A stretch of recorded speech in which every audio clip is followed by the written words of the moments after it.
Hoje nós vamos falar aqui no Café com Lojistas sobre inteligência artificial no varejo, entre outras coisas. Fazer umas demonstrações também de uso de inteligência artificial, inclusive nos carros da Volkswagen. Então tem um aplicativo aqui que você conversa com o manual, faz agendamento, é uma das novidades. Também coisas do Boticário, a Natura, Ravan e várias outras empresas que estão investindo em inteligência artificial para a experiência do consumidor. E aí vamos bater papo sobre o futuro da tecnologia nos negócios, no varejo, mas não só no varejo. Eu também faço uma abordagem sobre o futuro das profissões em função disso. Um dos casos que a gente tem trabalhado bastante é no perfume lançado pelo Boticário com inteligência artificial. Ele foi preparado usando inteligência artificial.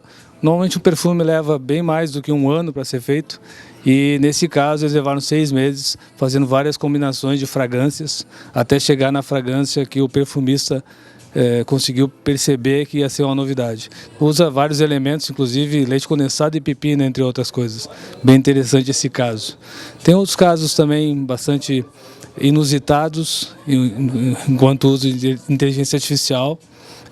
Por exemplo, eu consegui fazer um agendamento para conseguir saber qual tipo de vestuário eu vou lançar na próxima estação. Isso permite com que as empresas, exemplo Tommy, fez um exemplo desses, uma aplicação de inteligência artificial desse tipo, fazendo várias combinações para fazer um lançamento que fosse um sucesso já no lançamento, na largada, né? É um caso que também vou abordar e mostrar como é que faria isso, como é que uma empresa pode pegar esse tipo de tecnologia, aplicar e ter resultado. Um dos exemplos é o uso do Virtus. O Virtus, o Tiguan e outros carros da Volkswagen. Esse caso foi lançado ano passado, mas está sendo cada vez mais utilizado neste ano e a partir deste ano.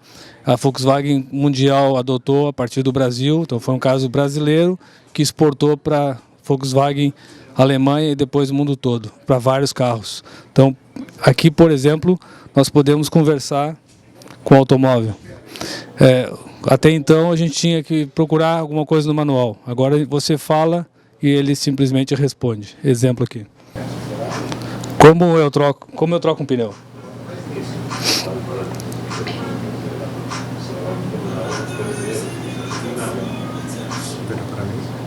Atenção! Antes de iniciar o procedimento, coloque um calço na roda oposta com uma pedra ou algo parecido. Caso tenha um reboque, desengate-o e o estacione em um lugar seguro. Caso seu carro tenha calotas, remova-as e afrouxe os parafusos da roda do pneu furado. E assim vai. Use a chave de roda para isso. Todos os procedimentos de um manual do carro de forma interativa.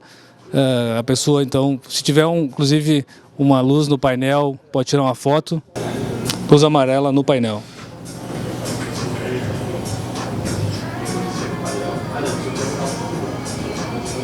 Por favor, tire uma foto da luz acesa em seu painel para que eu possa analisar.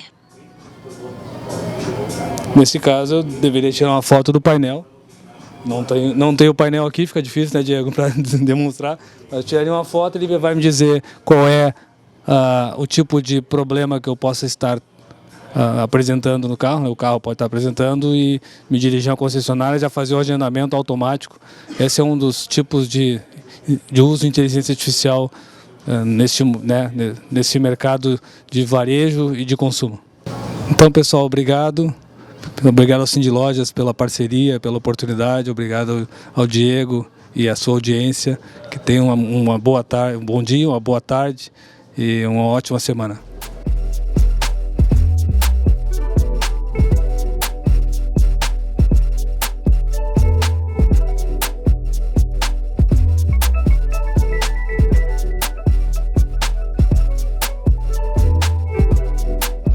Mais um Café com Lojista, hoje falando sobre tecnologia, o que é de extrema importância para quem quer manter seu negócio no futuro. Hoje a tecnologia já impacta nossos negócios, mas com o passar do tempo ainda mais será impactada. Por isso as pessoas precisam obter conhecimento, precisam obter qualificação para saber como, de que forma poderão aplicar as tecnologias nos seus negócios. E da forma, e também principalmente entender que os custos, se hoje são elevados, fazendo através, por exemplo, de um Cindy Lojas, como tem o PolePay, que é um marketplace que oferece condição do lojista ter uma loja virtual, sem custo nenhum, só vai pagar uma pequena taxa depois da venda efetuada. E essa é a importância de saber, de estar buscando conhecimento. Aquele comerciante que hoje fica em casa, não vai em busca de qualificação, não vai em busca de saber o que está acontecendo na tecnologia, certamente seu negócio não dura mais muito tempo. Por isso, o Cindy Lojas sempre oferecendo o trabalho e conhecimento e qualificação para seus lojistas.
Sistema Fecomércio RS apresenta a energia que circula, o clima que vira, a força que rola, o aperto que passa, a ideia que troca, a gente que toca, o desejo que anda, o tanto que gera, a vida que gira.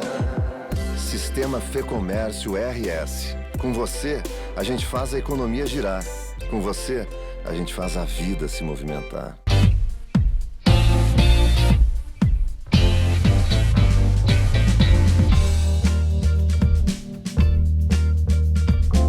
Boa noite, Brasil. Boa noite, brasileiros espalhados pelo Brasil e pelo mundo. Estamos ao vivo, aqui Diego Casagrande, conversando com vocês, direto de Orlando, na Flórida. É um momento importante da vida brasileira, da história política brasileira, mas também um momento difícil, um momento complexo, em que as forças do mal, em que a organização criminosa que saqueou o Brasil mais do que nenhuma outra, a organização criminosa está agora usando dos seus tentáculos, inclusive em setores da própria mídia. Essa que é uma organização criminosa pior até do que a máfia italiana.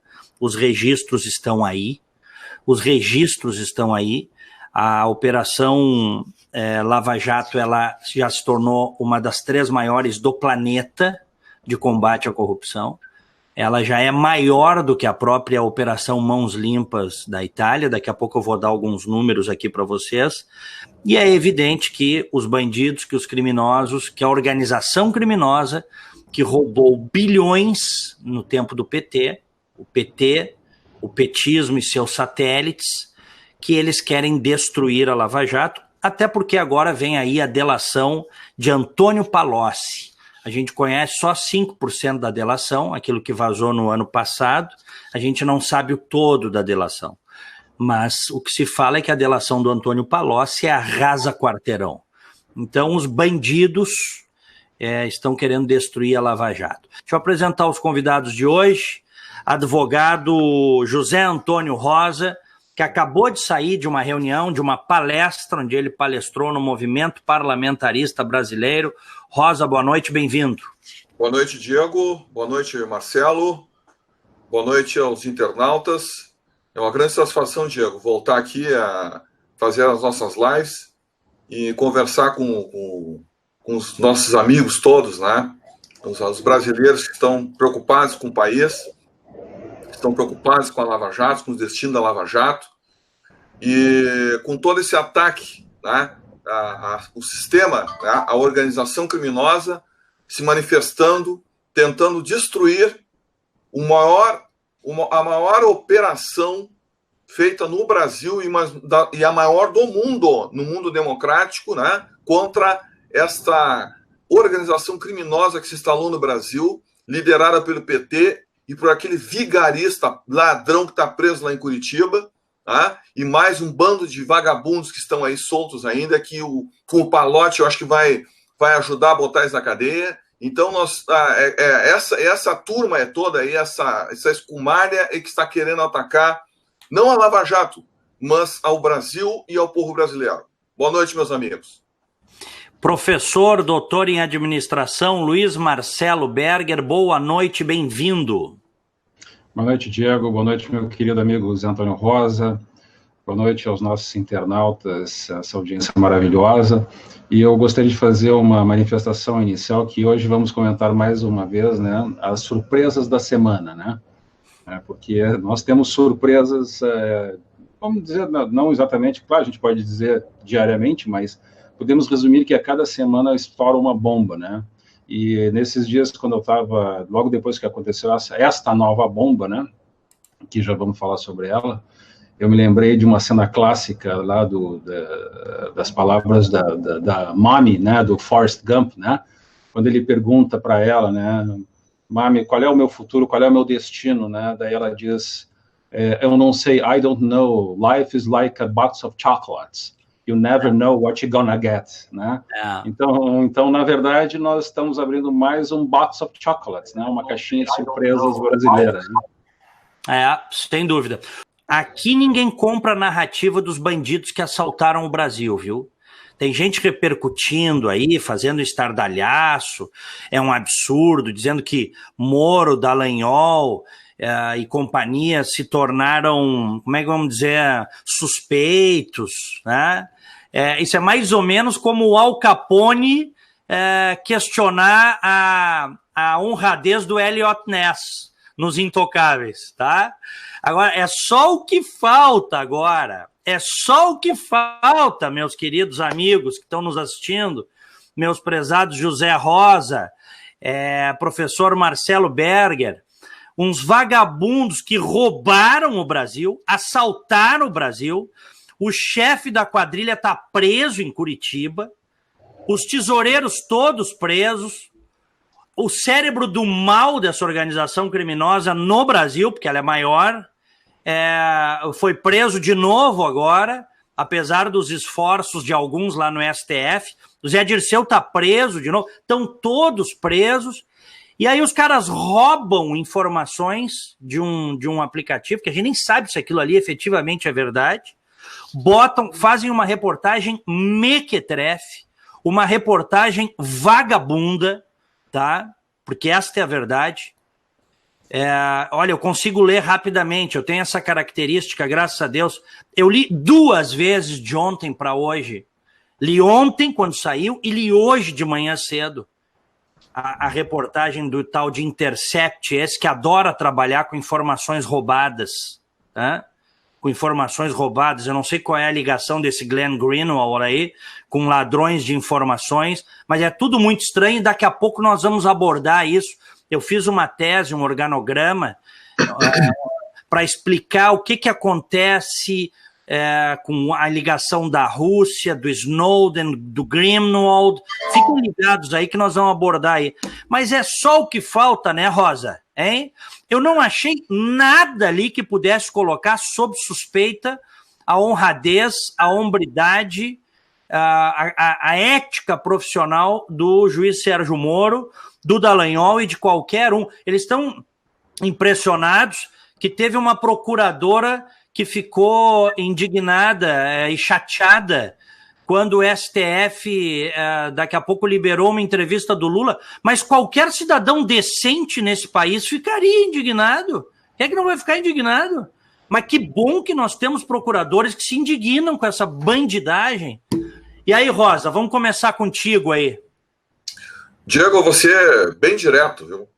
Eu vou ser muito claro com vocês. O que está acontecendo, meus amigos, é que estão querendo entregar o Brasil de novo na mão dos ladrões. É isso que está acontecendo.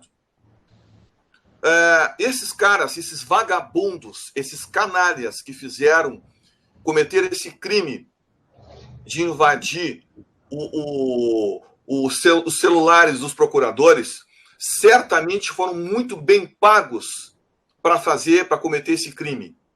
Tá? E aí aproveitaram e usaram esse intercept, desse vigarista, desse cara aí que vive só de notícia roubada, só publica notícias a partir de crimes que são praticados. Tá? Tem muita gente envolvida nisso, tem muito dinheiro envolvido nisso, e essa quadrilha, essa organização criminosa que se instalou no Brasil e que tem tentáculos por todo o mundo, mais de quase 40 países foram envolvidos, e vou dizer mais, não é só do Brasil, isso vem gente de fora. O PT catalisou, junto no Foro de São Paulo, toda a escumalha esquerdista mundial, e o Brasil hoje faz parte desse processo todo. O PT utilizou os recursos do povo brasileiro para alimentar essa organização criminosa, e eles estão usando esse dinheiro sujo para tentar atacar não a Operação Lava Jato, mas o povo brasileiro. Agora eu vou dizer para ti, viu, Diego? Vou dizer aqui para o Berg e para os nossos internautas. Eu vou ser o primeiro a ir para a rua se tentarem mexer na Lava Jato. Eu vou ser o primeiro a ir para a rua para defender o ministro Sérgio Moro. Eu vou ser o primeiro a ir para a rua para tirar esses vagabundos do poder. Porque nós não podemos aceitar que essa gentalha que assaltou o Brasil, que nos colocou nessa situação dramática.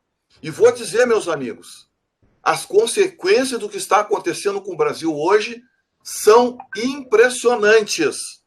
O Brasil hoje está vivendo uma situação crítica, e o que vem pela frente, aí com a quarta revolução industrial, com a quantidade de empregos que nós vamos perder, mais ainda daquilo que nós temos hoje, é muito grande se nós não conseguirmos fazer as reformas. As reformas que a mesma bandidagem, a mesma quadrilha que está instalada na política e em todos os setores da sociedade envolvidos com essa bandidagem, estão tentando impedir que ocorra. E eles estão tentando impedir que ocorra porque, se nós conseguirmos fazer a reforma da Previdência, o Brasil vai conseguir dar um salto de qualidade. Então, eu volto a dizer, Diego, encerrando aqui minha primeira participação, o que estão tentando fazer é entregar o Brasil na mão da mesma bandidagem que hoje se instalou no Brasil e que só não está no poder porque o povo brasileiro foi às ruas e tirou. E aquele vigarista, o Lula, que está preso em Curitiba, é o chefe dessa quadrilha. E eu espero que ele permaneça lá por toda a vida. Professor, doutor em administração, pesquisador, Luiz Marcelo Berger. Olha, Diego, seguindo aí as palavras aí do meu querido Zé Rosa, tá? A gente tem que olhar o que aconteceu no Brasil nos últimos, vamos colocar, a partir do governo Fernando Henrique, mas a gente pode puxar para trás isso, né? Todos os outros governos, né? O Brasil começou já, pelo menos, vamos colocar a partir da Constituição de 88, que esse é um marco interessante, tá? A gente pode puxar antes, mas a partir da Constituição de 88 já é uma questão, já é um ponto, um marco interessante para a gente analisar. O Brasil foi aos poucos transformando a vida do cidadão de uma vida de deveres e direitos abertos numa vida de regulação de coisas. Ou seja, foram começando a colocar uma série de empecilhos, uma série de intermediários, uma série de pequenas leizinhas, e foi se dando cada vez mais força e poder para os chamados burocratas do poder. Se a gente pensar desde que isso começou em 1988, o Brasil hoje tem mais de 400 estatais no Brasil, não fica difícil entender por que nós chegamos nessa situação e por que a Lava Jato chegou onde chegou. O Brasil hoje é um país de fato socialista, né? De fato socialista, entre aspas, porque nós somos um país controlado pelas regulamentações. Então, qual é a consequência disso? A consequência disso é a burocracia que cobra, né, para vender facilidades em torno das dificuldades que são vendidas para as pessoas. Ou seja, qualquer pessoa hoje que está nos ouvindo aí, nos nossos amigos internautas, né, sabe a dificuldade de você fazer qualquer coisa no Brasil. Por que isso acontece? Porque hoje você trava em tudo, é lei para tudo quanto é lado, é regulamentação para isso, regulamentação aquilo, você tem um fiscal disso, fiscal daquilo, então você não faz absolutamente nada. E nesse universo, é muito fácil você germinar corrupção, que foi, digamos assim, o germe criador dessa situação que acabou desaguando na Lava Jato. Isso, evidentemente, alimenta milhões, eu não diria milhares, eu diria milhões de pessoas no Brasil inteiro. Não é difícil, a gente deve se lembrar, né, Diego, da questão, por exemplo, do Pedro Barusco. Pedro Barusco, dentro da Petrobras, era uma pessoa de escalão inferior, acho que era segundo ou terceiro escalão ali na hierarquia da Terceiro escalão, era gerente. Gerente, terceiro escalão, não era nem diretoria, era gerente.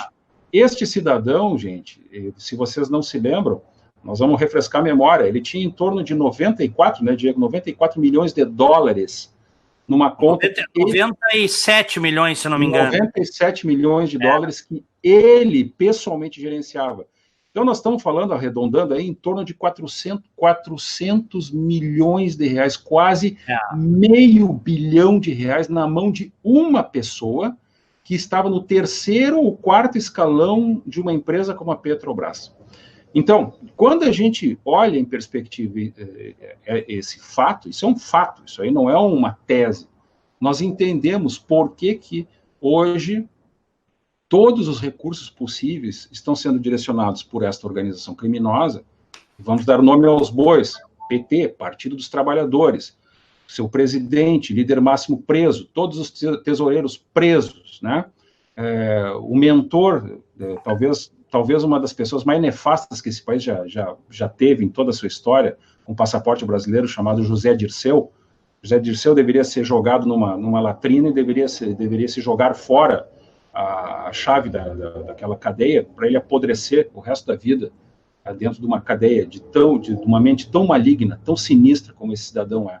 Cometeram todos eles crimes de lesa pátria, né? Todos eles, lesa pátria, sem nenhuma exceção. Se você hoje paga uma das gasolinas mais caras do mundo, se você paga uma das energias elétricas mais caras do mundo, se você paga IPTU em sua casa mais caro do mundo, né, os impostos, tributos, é porque você, ou seja, nós estamos sustentando essas quadrilhas, né? E estas pessoas se acostumaram durante muito tempo a que nada acontecesse com eles. E mais, e talvez esse seja o pior processo, eles aparelharam o Estado brasileiro. E aí que está o grande problema. Este aparelhamento, o Zé conhece muito bem isso, né? Ele começa desde lá embaixo, chegando inclusive nas instâncias mais elevadas da administração pública. E aí nós chegamos em todas as instâncias. Nós não sabemos até que ponto você pode chegar do envolvimento das pessoas mais importantes da República no âmbito da Lava Jato. Várias delas, inclusive, ainda não foram reveladas. Por quê? Porque, como disse o Diego, né, nós estamos aguardando a liberação da delação do Antônio Palocci. Né? Do Antônio Palocci. E a delação do Antônio Palocci, pelo nível de detalhamento dela, ela vai revelar quais são essas outras pessoas, esses outros agentes, esses outros nomes, né, que estão envolvidos nesse aspecto. Então, para resumir essa primeira parte, Diego, eu queria dizer o seguinte: eu entendo que esse movimento da organização criminosa, ele tem várias frentes, tá? Primeiro, e o Zé lembrou muito bem isso, primeiro, inviabilizar nesse momento a reforma da Previdência. Por quê? Porque você tem que angariar o apoio de parcela expressiva do eleitorado, especialmente aquelas altas camadas que vão ter perdas de privilégios, evidentemente, para trazer essas pessoas para dentro. Segundo, inviabilizar economicamente o país. né, para tentar forçar uma eleição antecipada, inviabilizar o governo e criar o caos no Brasil. Terceiro, tentar de todas as formas retirar o ministro Sérgio Moro do lugar. Isso é óbvio, né? Então, essas questões parecem evidentes. E, para resumir, eu queria dizer o seguinte, hoje, mais do que nunca, nós podemos fazer uma afirmação bastante clara. A imprensa, como a gente conhecia, digamos, até 10 anos atrás, ela morreu, gente. Tá? A mídia do jeito que nós conhecíamos, como fonte fidedigna de informação, ela morreu. Hoje você pode jogar fora todos os grandes meios de comunicação, né, como Globo, né, especialmente esses, né? Nós temos uma sorte ainda de que alguns desses meios de comunicação conseguem dar vazão para outras vozes, né? Mas os principais que se alimentaram, especialmente a Rede Globo, Folha de São Paulo, Estado de São Paulo, enfim, vários meios de comunicação, hoje eles estão, de uma certa forma, comprometidos com o sistema.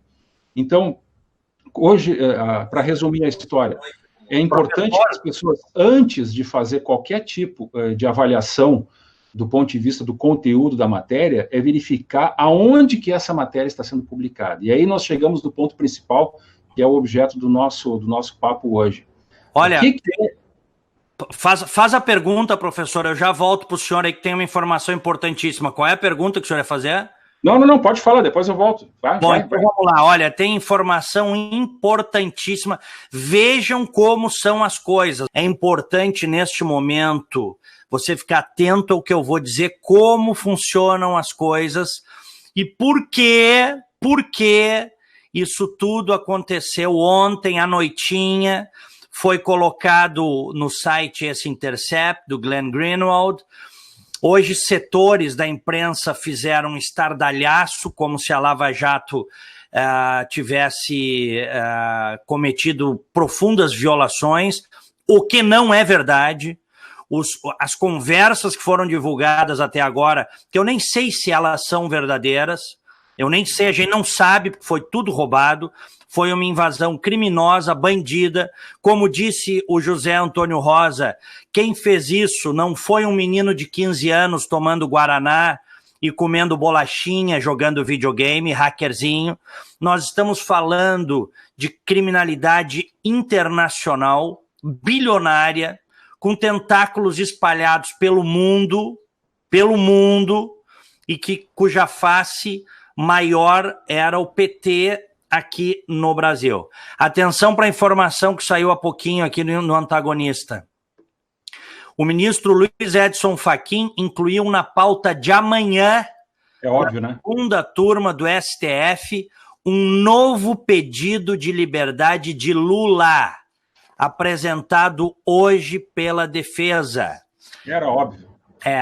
Então é o seguinte, amanhã a segunda turma deve estar votando a soltura deste que é o grande bandido nacional.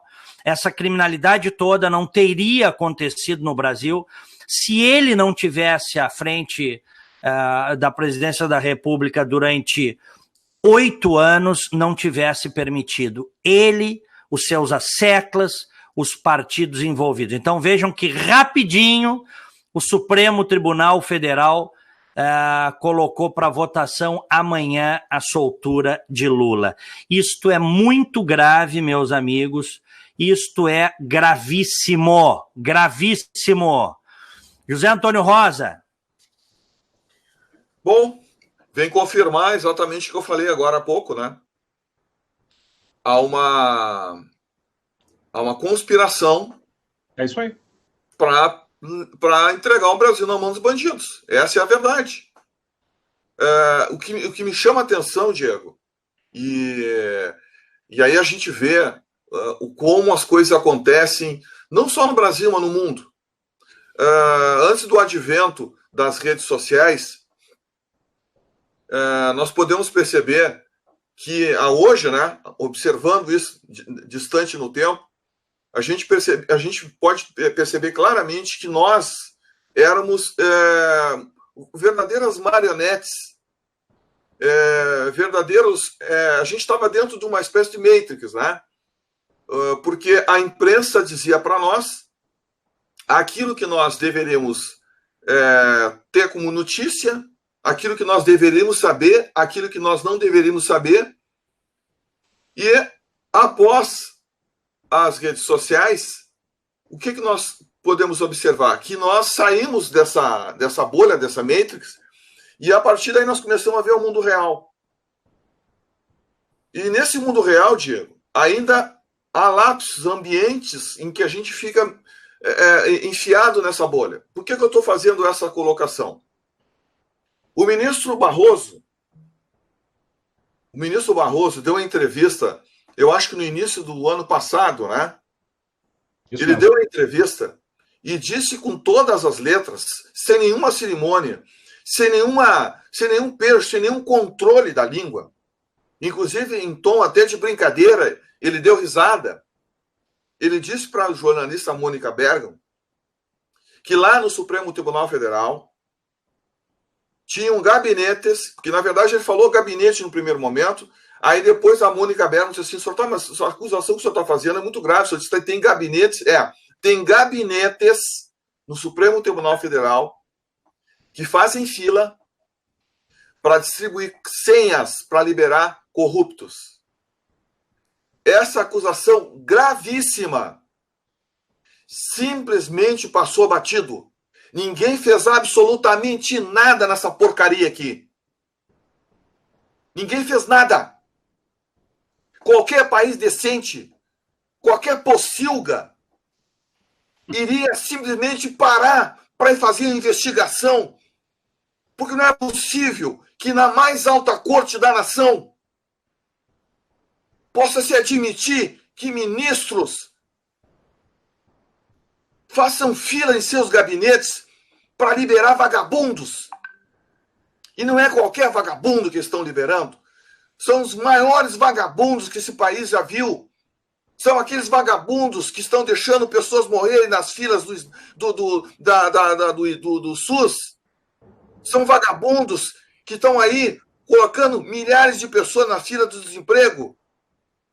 São vagabundos que estão colocando pais de famílias 7 pau abaixo da terra, famílias ficando desamparadas porque nós não temos segurança, porque não tem dinheiro para segurança no Brasil, porque esses vagabundos que esses ministros estão liberando são os que estão tirando dos nossos cofres, dos nossos impostos esse dinheiro.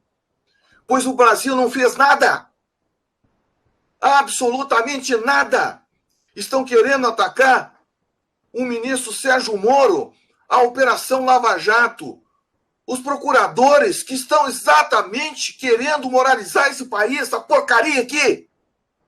O que está acontecendo com esse país? O que está acontecendo com as nossas autoridades? O que eles estão querendo? Isso é um desprezo, é um deboche com o povo brasileiro, com esse povo sofrido. Nós vamos levar 20 anos, talvez 30 anos, para colocar esse país em ordem, porque esse bando de vagabundo desse partido canária do PT destruíram o país, destruíram a nossa economia.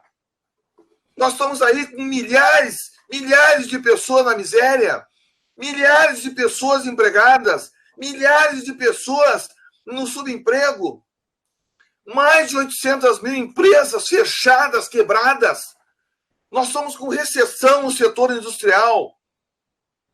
O país está vivendo uma situação traumática, esperando aí que seja feita uma reforma da Previdência, que não é nem mesmo para colocar o país num processo de desenvolvimento, é para botar comida na mesa do trabalhador.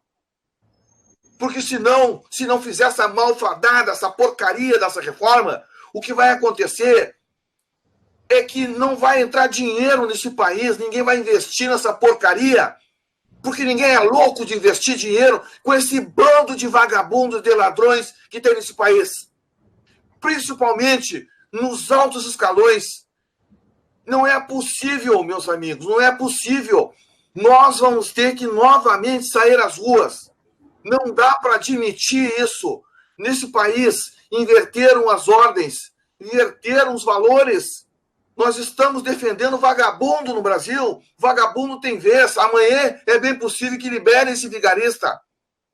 É bem possível que liberem. Vão condenar o juiz Sérgio Moro. Vão defenestrar os procuradores. Vão destruir a Lava Jato para proteger a maior organização criminosa que se instalou no poder nesse país e que quase nos destruiu. Isso é um absurdo. É um absurdo.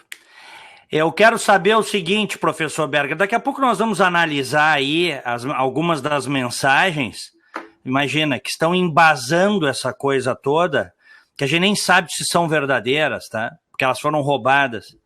Quem mandou roubar? Qual é o papel desse site aí, desse sujeito, Glenn Greenwald, que fez fama a partir de um relacionamento profissional que se tornou uma amizade com outro hacker, que é o Snowden, que hoje está na Rússia, né? Vê que coisa, né? A Rússia abrigou o Snowden, hein? Uhum. A Rússia abrigou o Snowden. E ele é herói. A Rússia. Aí, de vez em quando, o Snowden dá uma ou outra entrevista e critica o Putin. E aí todo mundo acredita. Acredita no Putin. Acredita que o Putin deixa o Snowden ficar na Rússia, né? A troco de nada, né? Um dos maiores hackers do planeta, o cara que vazou segredos da CIA, da NSA, né? Do Serviço Secreto Britânico, tá hoje lá abrigado por um sujeito que pode ser qualquer coisa menos um democrata, tá? Isso aí. Que é o Vladimir Putin. E aí o Glenn Greenwald, que já fez a sua fama com esse hacker, agora tem acesso a mensagens roubadas, hackeadas, e ele tem o direito, como jornalista, de não declinar a fonte, isso é um direito dele. O que eu acho que precisa ser investigado é qual é quem é que está por trás do roubo, né? Eu acho que isso é questão de honra para o país. E aí, professor Berger? Olha, Diego, a essa altura do campeonato, o que a gente pode afirmar com certeza? Primeiro, é uma organização internacional com recursos ilimitados, extremamente bem organizada, que tem uma agenda de controle do Estado, de retomada do controle do Estado, e que, como disse o Zé, o timing chega a ser surreal. É surreal você ter que dizer isso, né? E falar isso a público, dizer que você não confia na Suprema Corte do país, que faz uma pauta de julgamento de um canalha, de um assassino de futuro, de um bandido, de um criminoso, de uma das criaturas mais nefastas que esse país já produziu em toda a sua história, né? E esse cidadão, ele vai ser julgado porque um ministro da Suprema Corte resolveu, no meio de uma crise sem precedentes, mais uma, na verdade, né, resolveu colocar em pauta porque quer aproveitar o tumulto e não tenha dúvida que o objetivo é tirar ele amanhã. Não tenha dúvida. Não tenha dúvida. E vou até adiante. O Zé pode até confirmar. Os votos já estão prontos. Tá? Todos os votos estão prontos. Ou seja, toda a ação ela é articulada. Toda a ação é articulada. Então, o que é pavoroso nessa história... Aqui, ó, Berger, só um parênteses aqui. Tem várias pessoas dizendo que o Snowden está em Londres. Não confundam o Snowden com o Assange. Exatamente. O Julian Assange, o cara do Wikileaks, o Julian Assange está em Londres, esteve na embaixada do Equador durante muito tempo, agora a gente até leu as porcarias que ele fez lá, os funcionários da embaixada não aguentavam mais ele, porque diz que nem banho tomava, queria jogar futebol dentro da embaixada, nos corredores, as coisas todas. O Snowden ficou até o final do ano passado, ele já estava há 5 anos na Rússia, protegido pelo governo russo. Tá? Não tem, isso é um esquemão, Diego. Diego, de novo, vamos usar aquilo que o Garganta Profunda lá disse lá nos anos 70 em relação ao Watergate, né? Just follow the money, siga o dinheiro. Siga o dinheiro. Né? Siga o dinheiro, né? Se você tem uma organização de bandidos criminosa que assumiu o poder em 2002, onde o chefe em controle de toda a administração pública do país se chamava José Dirceu, você tem uma dimensão do que foi saqueado do país. Você tem uma dimensão. Nós não estamos falando, e aqui eu vou até mais adiante, nós não estamos mais falando de bilhões de reais. Nós já estamos falando quase da esfera, se não da esfera, de R$1 trilhão. Ou seja, é uma quantia inimaginável de dinheiro. Então, você tem muito dinheiro para fazer qualquer coisa. Essa ação que foi feita dentro dos telefones celulares da Lava Jato, dos membros da Lava Jato, foi uma operação profissional. Foi feita por gente extremamente sofisticada. Esse papo furado de dizer que o Putin estava de briguinha lá com o pessoal do Telegram. Ora, tenha santa paciência, gente, por favor. Né? Bem isso. Acreditar na palavra do Putin é a mesma coisa que você acreditar na palavra do Xi Jinping lá e dizer que, olha, os direitos humanos são respeitados na China. Tenha santa paciência, né? Vamos ter um pouco de senso de proporção das coisas. Nós não estamos falando com brincadeirinha. Nós estamos falando de uma organização criminosa, onde os recursos são infinitamente maiores do que sequer a gente pode imaginar, onde tem muita gente interessada, e a gente não sabe até onde que vai isso, e a gente é forçado, Diego, esse que o Zé disse com tanta eloquência, a gente é forçado a duvidar e suspeitar da própria Suprema Corte do país. Aliás, vamos deixar claro, né, Diego, isso não nos é estranho, né, porque há quase 4 anos atrás, né, num evento, nós várias vezes comentamos sobre isso, que o grande problema do Brasil não estava somente no Legislativo e no Executivo, estava no Supremo Tribunal Federal. É verdade. E eu antecipava isso já há muito tempo, por causa das nomeações que estavam sendo feitas para o Supremo Tribunal Federal. E justiça seja feita, ou uma lembrança que tem que ser feita, é que quem começou esse estado de coisas não foi o PT, foi o senhor Fernando Henrique Cardoso, quando ele colocou no Supremo Tribunal Federal o senhor Gilmar Mendes. O senhor Gilmar Mendes não era uma das pessoas que seriam indicadas para colocar, ele não é juiz de carreira, não era uma pessoa preparada dentro da magistratura federal, não tinha a sua conduta ilibada considerada dentro dos critérios que a própria Constituição elenca como sendo, né, necessários para você preencher um cargo dessa natureza. E o que fez o PT? Preencheu todos os outros da forma que a gente vê hoje. Então, você tem hoje pessoas que, na opinião de vários juristas, não têm a menor capacidade para estar hoje no Supremo Tribunal Federal, a começar pelo próprio presidente do Supremo hoje, o senhor Dias Toffoli, né? E estas pessoas hoje julgam, em última instância, todos os atos e decisões do país. Então, se você for fazer algum tipo de adivinhação, me parece óbvio que tudo foi articulado, entre outras coisas, também para liberar o criminoso presidiário que está hoje em Curitiba. Não tenha dúvida disso.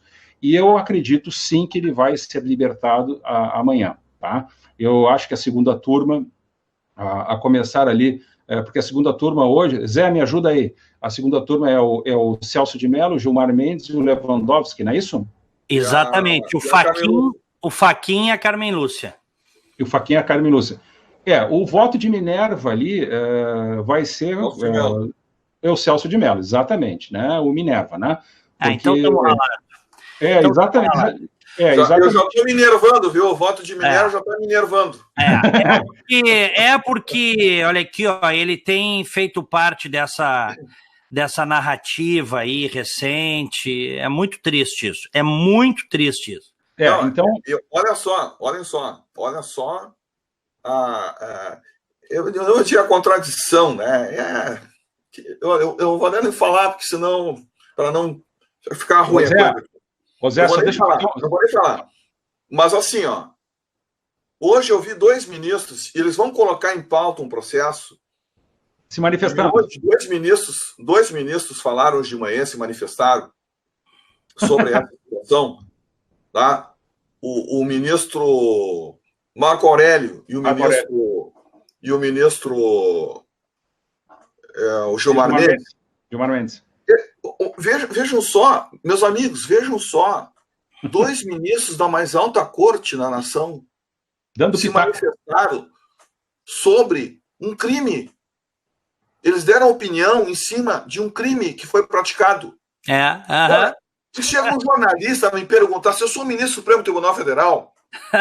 É surreal, né? Me perguntando o que eu acho. Eu ia perguntar para ele o seguinte: meu senhor, de que se trata isso aí? Não, isso aqui foi uma mensagem que foram hackeadas. Então eu não vou me manifestar? Como é que eu vou dar minha opinião sobre um crime? Como é que eu vou dar opinião com informações que foram alvo de um crime, que foram objeto de um crime? Rosa!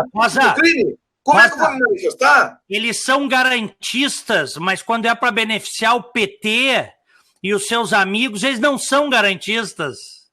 Eles são safados, Diego. São safados. Entendeu?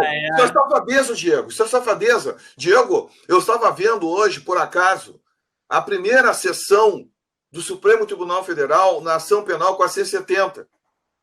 Aquele voto do ministro Lewandowski em cima de uma questão de ordem, que ele leu o voto, ele trouxe pronto o voto de uma questão de ordem que foi levantada naquele instante, Diego. Inacreditável isso. Inacreditável. Diego, é o seguinte, para o internauta entender, às vezes acontece de um julgamento, o juiz já leva os seus votos prontos, certo?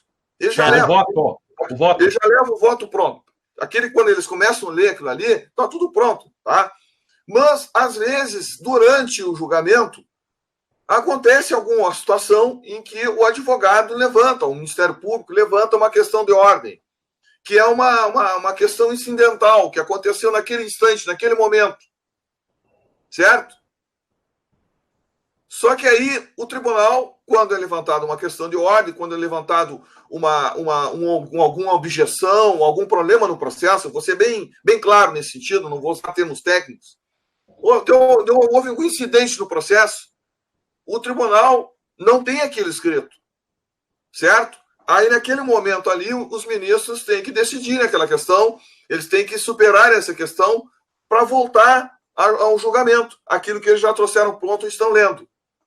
Agora, eu pergunto para vocês o seguinte: como é que uma questão incidental, como é que uma questão de ordem, que foi levada por um advogado no processo, já tem um ministro com ela pronta a resposta, por escrito?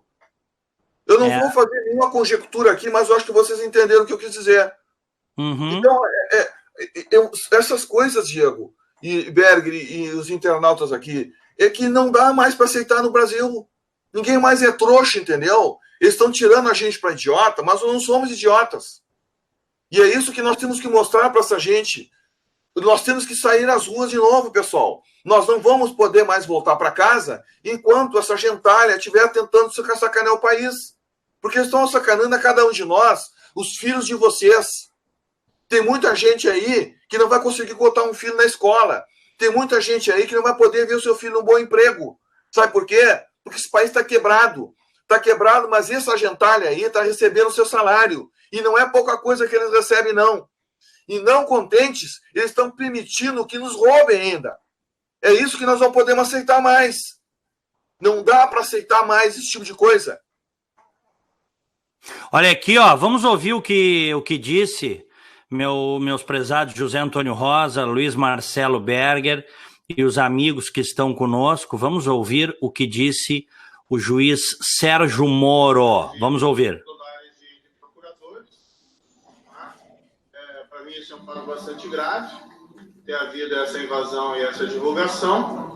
E quanto ao conteúdo, no que diz respeito à minha pessoa, eu vejo não vi nada demais. Não tem nenhuma orientação ali naquelas mensagens. Eu nem posso dizer que são autênticas, porque, veja, são coisas que aconteceram, se aconteceram há anos atrás. Eu não tenho mais essas mensagens, eu não guardo não tenho registro disso. Então, veja, os juízes conversam com o procurador, os juízes conversam com o advogado, os juízes conversam com policiais. Isso é algo normal.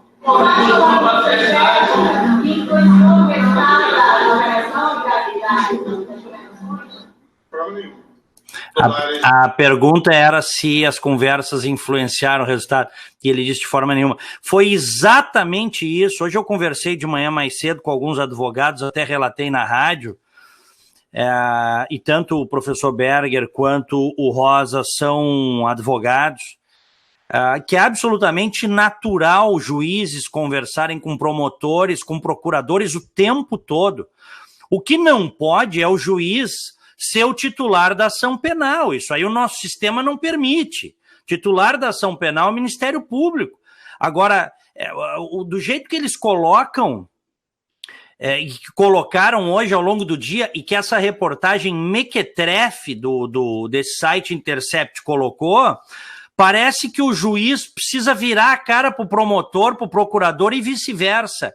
Aliás, eu peguei aqui, eu estou com a reportagem aberta, amigos, e tem vários pontos aqui que a gente poderia abordar. Um dos pontos é o seguinte, tá?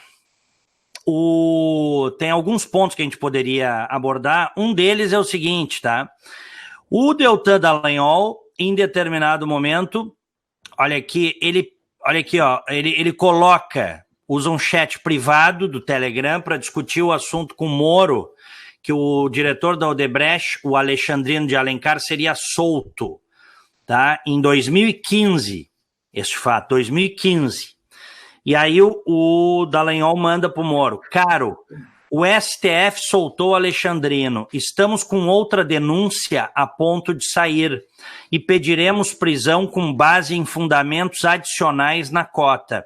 Seria possível apreciar hoje? Pergunta o Dallagnol. Resposta do Moro. Vou fazer a ressalva, em sendo verdade isso, tá, gente? Em sendo verdade. Resposta do Moro. Não creio que conseguiria ver hoje, mas pensem bem se é uma boa ideia. Teriam que ser fatos graves, diz o Moro. Onde é que está o problema nisso? Me digam onde é que está o problema nisso. O promotor, o que no caso é o Ministério Público, é o titular da ação penal, o procurador questionar o juiz se ele poderia analisar um pedido de prisão no mesmo dia, e o juiz manda, avalia bem, acho que não vai ser possível, avalia bem, né? Até deixa eu pegar o texto certinho aqui, ó. Não creio que conseguiria ver hoje, mas pensem bem se é uma boa ideia. E aí, minutos depois, teriam que ser fatos graves. No Telegram. Qual é o problema disso? Me diz. Nenhum problema. Eu estou tentando achar onde é que... Se isso aí for problema, Diego, se isso aí for problema, eu quero saber quais são os gabinetes que estão distribuindo senha para liberar corrupto, Pombas. E eu quero saber também o que o ministro Barroso, na discussão que ele teve com o Gilmar Mendes, o que o Gilmar Mendes quis dizer que ele tinha que fechar o escritório dele. Porque numa discussão deles lá, porque eles ficam se jogando caca, um na cara do outro, em plena sessão do Supremo Tribunal Federal. Aliás, essa composição é uma das composições mais baixas que o Supremo Tribunal Federal tem. Ela desonra essa casa. Tá? Eu queria saber o que o ministro Gilmar Mendes quis dizer para o ministro Barroso que ele tinha que fechar o escritório dele. E eu quero saber quais são os gabinetes. Eu quero saber quais são os gabinetes que distribuem senha para liberar corrupto, Diego. Será que o povo brasileiro não tem jeito de saber do que está acontecendo? Agora eles querem saber, e eles ficam fazendo isso com o juiz Sérgio Moro. Eles ficam se preocupando, achando que isso aí tem alguma coisa. Vem cá, onde é que foi engendrado? Onde é que foi articulado? Onde é que foi armado prova aí? Todo mundo abrindo a boca. A quantidade de dinheiro que está sendo resgatado. A quantidade de dinheiro que esses vagabundos estão devolvendo. Será que isso não é o suficiente para se entender que estão querendo, que tentaram destruir esse país? O que essa gente está querendo? Muito bem. Obrigado, Zé. Obrigado, Berger. Obrigado, meu amigo. Valeu. Obrigado aos amigos aí. Obrigado. Abração, Berger. Abração. Valeu. Obrigado, senhoras e senhores. Que Deus esteja sempre com vocês. Vamos fazer uma oração nesta noite aí por um Brasil melhor e vamos fazer a nossa parte também, tá bom? Fiquem com Deus. Tchau.